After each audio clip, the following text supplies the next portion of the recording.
Hello friends and welcome back. This is the second video I'm doing about narcissism in astrology. We're exploring how to assess and understand this complex personality disorder through the language of astrology. In the first episode, we looked at the sun and the moon, where I talked about how they represent the essential architecture of the self, which includes our core identity and our emotional body. And how, in the case of the narcissist, there's a core wounding with these two planets and its symbolism, which in the previous episode I called a lunar wound and a solar wound.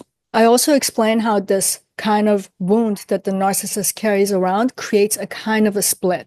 And from that split, what emerges is the false self. And the false self is a defensive mechanism or a defensive structure that becomes a core identity of the narcissist. But the primary focus of today is to move to the next planet, which is Mercury. And both Mercury and Venus are the two most relational planets. And then I'll come back in the next video and get really into the details of Venus. I've noticed from the last video, it gets a little too condensed, covering too much.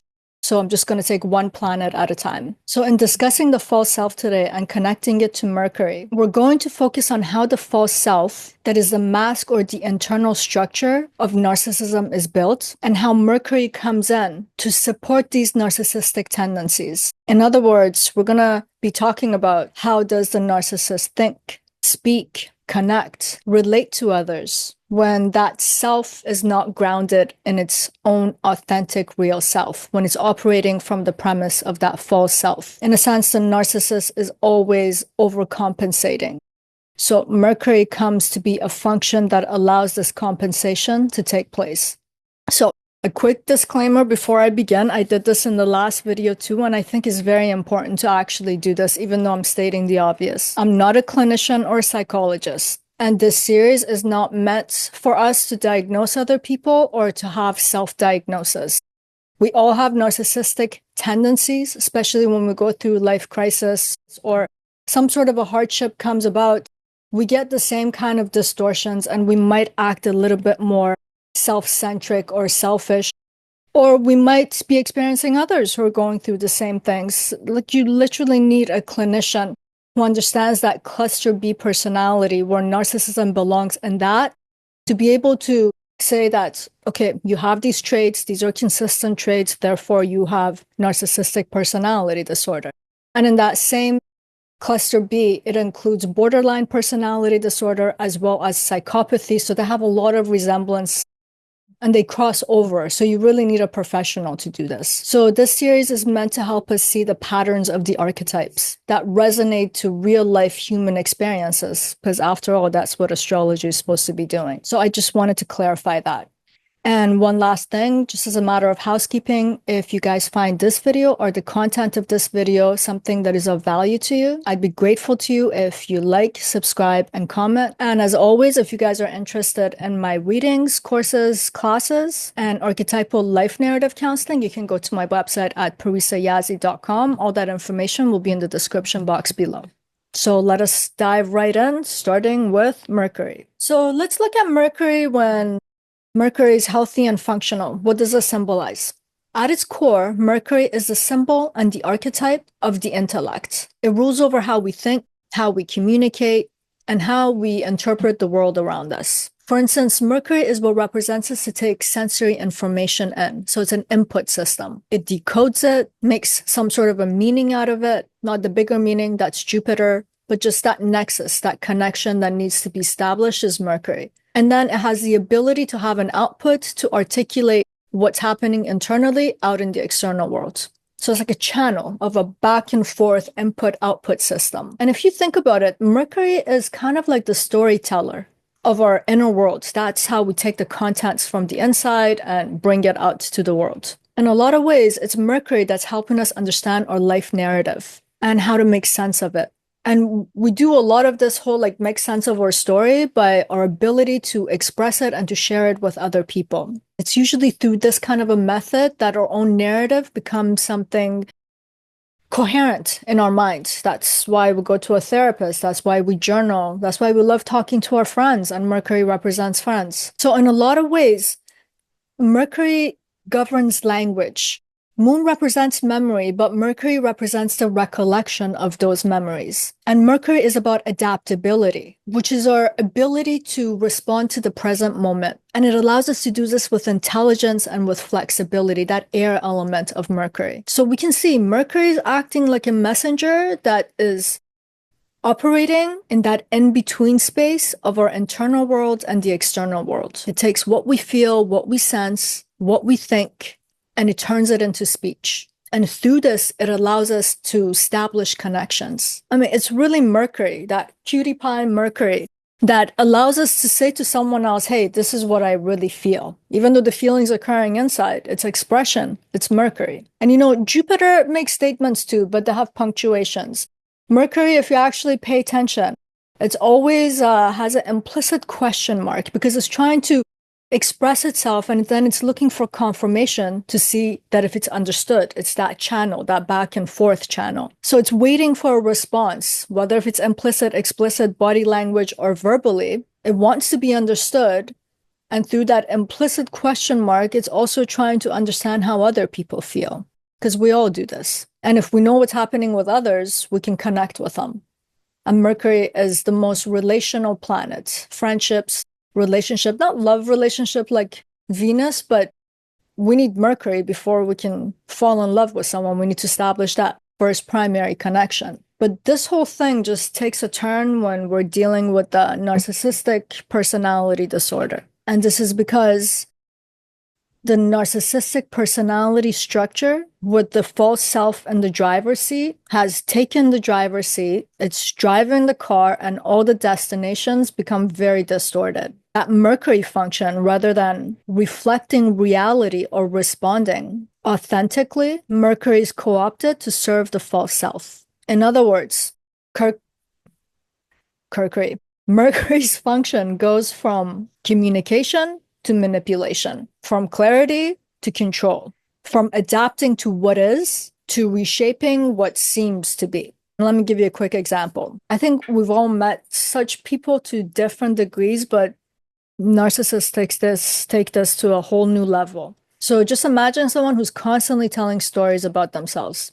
And with the narcissist, they're always exaggerated. So they're just a little bit more heroic, a little bit more perfect than everyone else, a little bit more knowing, even a little bit more victimized, which all depends on the context of the story and who they're interacting with, because they got to extract that validation. So if you need to be the bigger victim, they'll be the bigger victim. And in that conversation, let's say you bring up a little bit of a contradiction. Right away, in mid-conversation, they'll shift the narrative again. It can be subtle or it can be very overt because they need to have the upper hand in that moment of communication, and they need to transmit the image of themselves that they really need you to have in that moment. And who's doing all of this? The false self is doing this. So everything that Mercury is doing in that moment is at the service of the false self. So instead of communicating with the goal of connection in such a situation, the narcissist is using Mercury to curate a perception. And it's on the fly. And they're not just curating your perception. They're also doing that as they go along with themselves too. So in this way, we can see that Mercury is becoming a defense mechanism. Mercury is helping the false self to maintain that fantasy of themselves that they're trying to portray, as well as who they feel in that moment they have to be in order to out-survive the moment and its circumstances.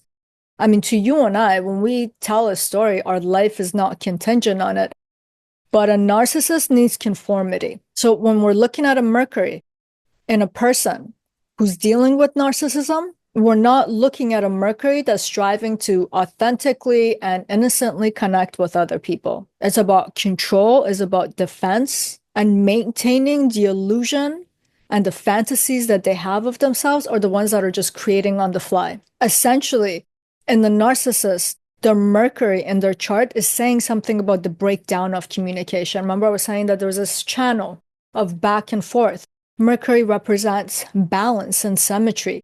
Something's becoming asymmetrical here because everything's at the service of the false self. And if you think about it, this is one of the reasons why it's so hard to communicate with someone who has narcissistic personality disorder, because they're trapped in the structure And the only way to communicate with them is for you to also go inside of this trap and to cater to it. You also must be hijacked and co-opted for the narcissist to make sense to itself. In a sense, you're not talking to a real person. You're talking to the mask, to the persona, to the false self, and that's who's talking back with you. So now, with all of that in mind, I want to talk about one of the most confusing and the primary features of narcissism, which connects itself to this Mercury function, and that is confabulation. And before going on, confabulation is coming from the word fabrication. So the narcissist, as we'll see, has a lot of memory gaps. I was explaining it, I touched on it earlier too. So wherever there are these memory gaps, because the false self is not resonating with what's happening in the moment, it needs to change information, fill in the blank to make sense of what it's saying and what's happening. So this is what it's referring to when we say confabulation. That's what I'm talking about. And the narcissist, those fillers that it puts in, even though they're not facts, it takes them to be true and factual. And I want to clear something else up too before we move forward. It's a very common belief that narcissists lie and they gaslight. But it's important to remember that gaslighting and lying, it's actually related to psychopaths. It's still in the cluster B, the same cluster B that holds narcissism, but they have very different intents. And I think it's worth just talking about it for a second, because narcissists don't actually lie and gaslight. That's the function of Mercury in a psychopath. But when psychopaths lie, they're completely aware that they're lying. For example, they future fake a lot. And they do this intentionally. They'll promise you like, I'll marry you. Of course, I love you. I'll give you the world.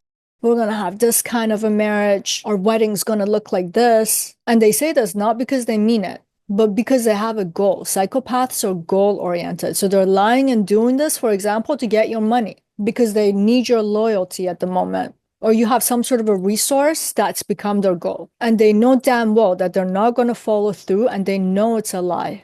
But they will lie to serve that goal and to meet their objective.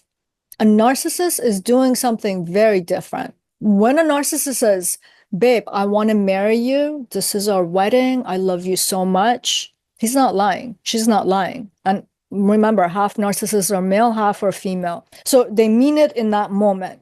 But narcissists are famous for not being able to keep their promises. They'll make so many false promises.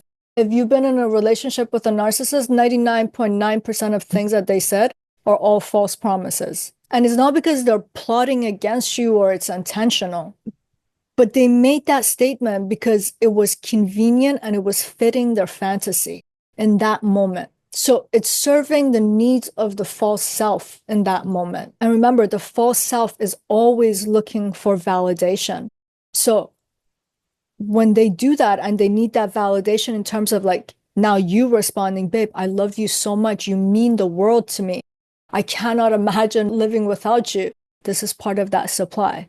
So the false self is creating this moment to get validation. And this is a momentary fantasy that's serving two purposes. And as I was just saying, one purpose is to get admiration from you, to get that validation right away, because they live off of that.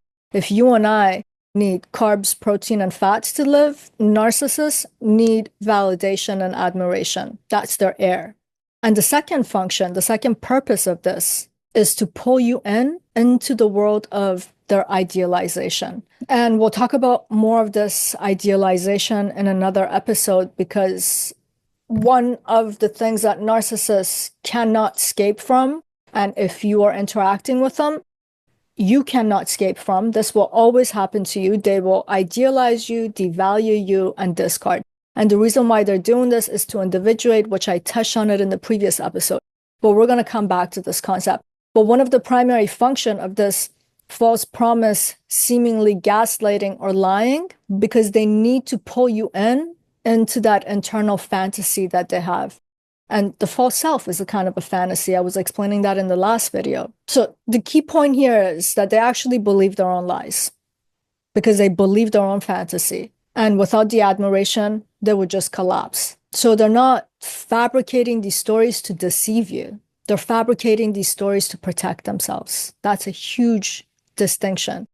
difference that we need to understand. And once when the promise serves the purpose of the moment, they vanish as soon as they came in, or they'll be rewritten. Next time you talk with them, it's just another situation, which makes it very confusing and frustrating, because most of us take other people's promise as something very serious, and then we start building realities around it. Not the narcissist. The only thing that's real to the narcissist is validation and its fantasies. And let me explain why now, as to why this confabulation happens. As I was saying, I discussed this in the first video. Narcissist from childhood builds a fantasy of itself. The false self is doing this. The false self in itself is a kind of a fantasy. And it was a fantasy to be able to out-survive the emotional environment of their infancy and childhood. And then once when this false self emerges into place, it becomes a centerpiece of their identity. That's who they are. Actually, the identity stems out of this false self. So as adults, their entire life and sense of self is not structured around reality. It's structured around fantasy.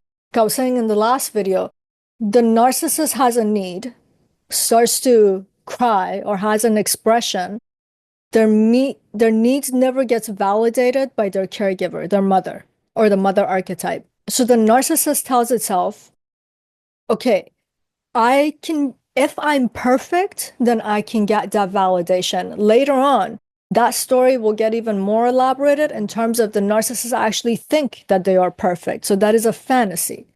There's a discrepancy between reality and how they conceptualize and perceive themselves. In some ways, narcissists don't live in reality at all. And if you have dealt with one of them long enough, you'll see that your own reality checking and the ability to live in reality gets shook, if not completely distorted. Like, they don't relate to facts the way most people do. They don't interpret reality through proper observation. They have a very hard time understanding context. And mutual understanding between two or a group of people is just completely foreign to them. And that's because the sun, the moon, and now Mercury all are at the service of the false self. And the false self only has one goal, which is to stay intact at all costs. So when the false self take Mercury to be at its service and its beck and call, what Mercury has to do now is to bend perception. It has to rework memory. It has to rewrite history and biography. It has to reconfigure logic. In other words, it has to confabulate. And that means that it will fill in all the gaps with whatever story that serves the narcissist in the now. Whatever emotional need that's present now, that's what must be served. And if you've ever been with one, you have found yourself in a moment of complete disbelief. Like, you stand there completely dumbfounded. Like, they will stand in front of you and straight up deny something that they said. I never said that. You said that. That never happened, when it clearly haven't happened. Even if you have objective proof, they'll say that's not when it happened. That's from another day. That's not even related to this. They'll actually make up stories on the fly. They'll fill up all of these gaps with new stories, narratives, justifications, and details that never even existed. And if you pay attention, it's always to make them look better. It's always to give them the upper hand. You need to look worse. The blame needs to be on you. That's how it works. And if you push back, or if you try to bring forth further evidence or hold them accountable, what they'll do, they'll give you this very strange circular logic, or they'll become super defensive, or at worst, they just go to that complete narcissistic rage, which sometimes they just seem like this belligerent, nonsensical person now is talking about some other topic. It becomes very confusing to follow. They're just dizzying conversation. I don't have another word for it. They're more like arguments, but let's just call them conversations. And then they'll do something funny too. They'll start questioning your memory. They'll start telling you you're not logical. They'll start questioning your Mercury function. This is why if you have been with a narcissist for a long time, you actually begin to lose self-trust in how you think, in being able to communicate. A lot of people who have been narcissistic abuse, they lose all kinds of relationship with people And that's because the narcissist hijacks people's mind and their intellect, their Mercury. And it's usually done through this confabulation process. And if you think about it, this is an unconscious trick that they're performing. It's conscious for the false self, but is unconscious to the performer who is the narcissist. And if you think about it, this is Mercury's shadow in form of his trickster. It's not like the playful, curious Mercury anymore, but is that kind of Mercury that knows how to manipulate. Mercury is related to lying, for example, bending the truth, fibbing. Mercury also has to do with dexterity, like our hands are, Mercury represents them. And there's a sense of dexterity because we can manipulate things, that the mind becomes a manipulator with the narcissist. They manipulate the truth. They weave in all kinds of illusions and fantasies. In essence, they turn perception into a kind of a weapon. And all of it is to defend the false self. Truth and reality itself is at the service of the false self. They must die and they must be annihilated if it jeopardizes the false self. And here's the actual truth. They can do this with such ease. And I'm saying it's even unconscious. That's because the narcissists themselves don't have a stable inner narrative about themselves or the world or you. I mean, after all, they don't live from an integrated place of inner self. They live from a place of performance. They're living from behind the mask. They don't see facts as facts. They don't see events as something stable. Everything is up for editing, so long as it serves the false self. Everything's malleable, and everything can be rewritten based on what the false self needs right now in the present. And this is why their own personal stories always change. If you know narcissists who are especially old, one day they are the commander of the army. In the next story, they were a doctor. In another story, they sacrificed and almost died in a war that they'd never been in. They just, like, the confabulation is not small. Sometimes these stories just change and they are so absurd that you're just shocked. You're standing there and you're like, what am I dealing with? Like, for the narcissists, timelines bent. Those rules, space-time, non-applicable. All facts are negotiable. Truth is negotiable. What actually happened, objective truth, negotiable. For the narcissist, memory, biography, history, they don't even require shared reality. They could create a whole new history and biography, even though you were there for that part.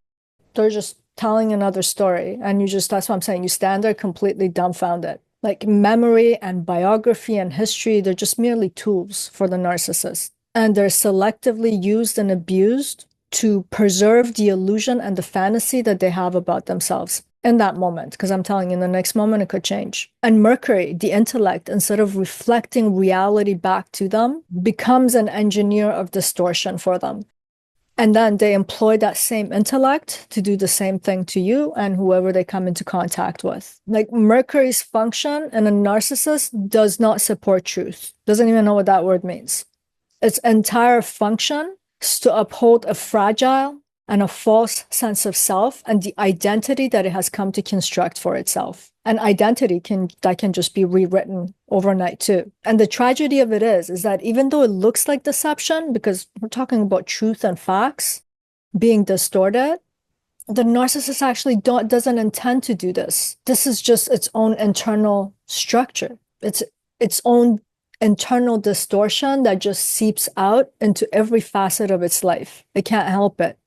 Is the narcissist deceiving other people? Yes, but not intentionally. And first and foremost, they have to deceive themselves. That's what the false self is doing at all times, deceiving the narcissist. And we'll see more of this with Mercury's function. So let's move on to the next point in terms of how Mercury's hijacked and used in the service of the false self. But let us go to chameleon quality of Mercury in a narcissist chart.